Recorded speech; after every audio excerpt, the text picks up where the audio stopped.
You're in a conversation and you have something to say, a thought, an idea, maybe even something funny.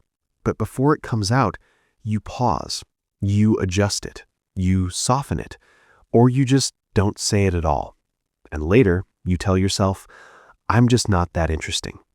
But what if the problem isn't what you have to say, but what you keep stopping?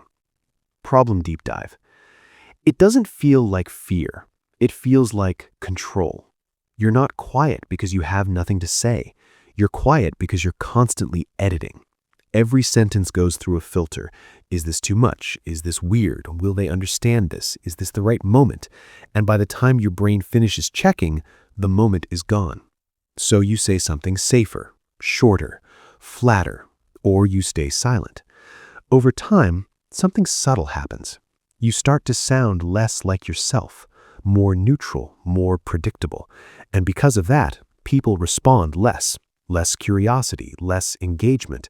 And that reinforces the feeling, maybe I am boring. But what you don't see is this. They're not reacting to your real thoughts. They're reacting to the filtered version, the version that removed all the edges, all the unpredictability, all the energy. And slowly, you disconnect from your own voice. Not because it disappeared, but because it never fully makes it out. So the real question isn't, why am I boring? It's, what keeps interrupting me before I speak? Reframe. You're not lacking personality. You're over-regulating it. Your brain is trying to protect you from judgment, from rejection, from being misunderstood. So it creates a system. Filter first, speak later. At first, it feels helpful. It keeps things smooth, safe, controlled. But over time, that safety becomes restriction. Because spontaneity, the thing that makes you feel real, doesn't survive heavy filtering. So what you call boring is actually the result of too much control, not too little personality. And once you see that, a different question opens up. Why does your brain treat simple expression like something risky? Psychological mechanism. Your brain is wired to predict social outcomes. Before you speak, your mind simulates, how will this be received? This process involves the prefrontal cortex and social evaluation networks. It's fast, automatic. But here's the problem. It's also biased toward caution because your brain prioritizes avoiding negative outcomes over creating positive ones. This is called negativity bias. So when you think of saying something slightly different, your brain highlights the risk. What if it's awkward? What if they don't get it? What if it changes how they see you? And to prevent that, it filters. Now combine that with self-monitoring. This is when your attention turns inward, watching yourself while you speak. Instead of being in the conversation, you're observing yourself inside it. This splits your mental energy. Part of you is speaking, the other part is evaluating, and that creates friction. Here's the mental model.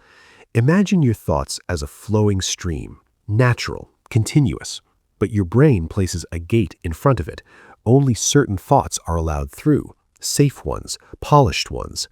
Over time, that gate becomes stricter and the stream slows down, not because the water stopped, but because the gate got tighter.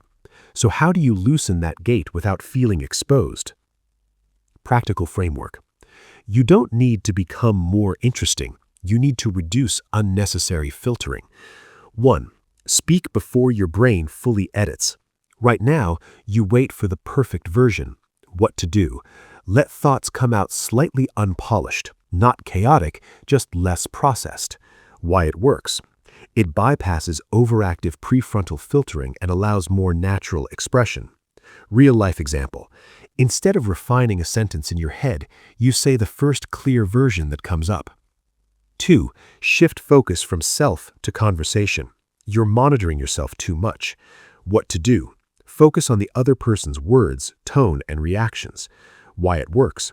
This reduces self-referential processing and frees up cognitive resources for spontaneity. Real-life example. Instead of thinking, how do I sound? You think, what are they actually saying? 3. Allow small risks in expression. Right now, everything you say feels like it needs to be safe. What to do? Say slightly more honest or unusual things in low-stakes moments. Why it works? It retrains your brain to see expression as safe, not threatening. Real-life example. You share a slightly different opinion instead of defaulting to agreement. 4. Stop labeling silence as failure. Sometimes you don't speak, and that's okay. What to do? Reduce pressure to always contribute. Why it works. Reducing performance pressure lowers anxiety, which reduces over-filtering. Real-life example. You stay quiet for a moment without immediately judging yourself. 5. Notice when you filter, don't fight it. The goal isn't to eliminate filtering instantly. What to do? Simply become aware when you stop yourself. Why it works. Awareness weakens automatic patterns without triggering resistance. Real-life example. You catch yourself thinking, I shouldn't say that. And instead of forcing or suppressing, you just notice it. Integration. You were never empty, you were interrupted. Your thoughts were always there, your personality was always there, but a layer of control sat on top of it, filtering, adjusting, holding back. And over time, that layer became your default, so it felt like something was missing. But nothing was missing, it was just paused. So the goal isn't to become someone new, it's to reduce the distance between what you think and what you allow to be expressed. Not perfectly, not all at once, just a little less filtered.